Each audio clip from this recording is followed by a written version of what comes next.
Saturday, September 19th. Listen to this. A man was stuck on his rooftop in a flood.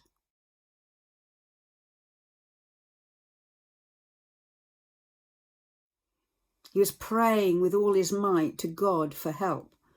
Soon a man in a rowboat came by and he shouted to the man on the roof, "Jump in, I can save you."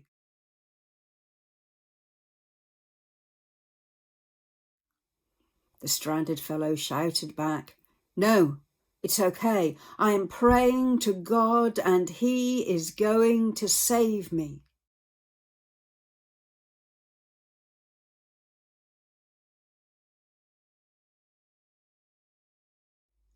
So the rowboat went on.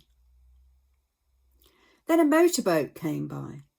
The man in the motorboat shouted, "Jump in, I can save you." To this the stranded man said, "No, I'm praying to God and He is going to save me. I have faith." So the motorboat went on. Then a helicopter came by and the pilot shouted down, "Grab this rope and I will lift you to safety." To this the stranded man again replied, "No thanks, I'm praying to God and He is going to save me. I have faith." So the helicopter reluctantly flew away. Soon the water rose to the man's feet, past his knees, and eventually the man drowned. He went to heaven. He finally got his chance to discuss this whole situation with God, at which point he exclaimed, "God, I had faith in you, but you didn't save me.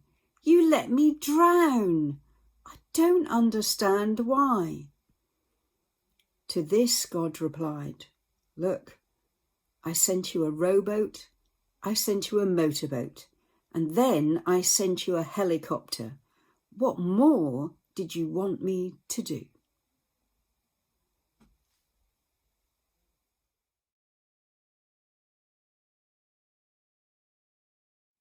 In some ways, that story reminds me of Gideon, not because they're exactly the same perspectives, but this man in the story, he had great faith. There he was in the midst of a flood, praying to God, believing that he was going to be saved because God was going to rescue him.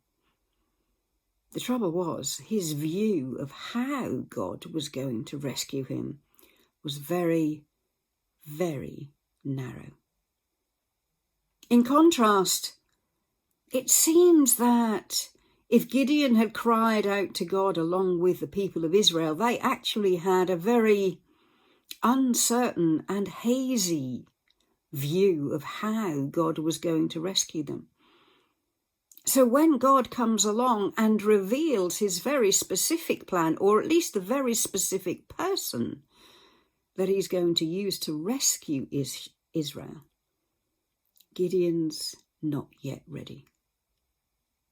Because Gideon, what's the first thing he says? "I'm the least important member of the least important family of the least important tribe in Israel." What Gideon failed to understand was that was the point.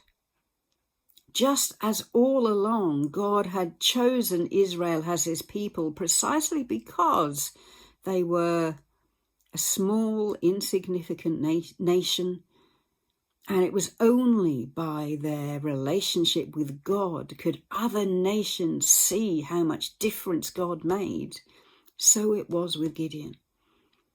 God chose the least important member of the least important family of the least important tribe of Israel, because the whole point of the exercise was to recognize that God was at work, not Gideon.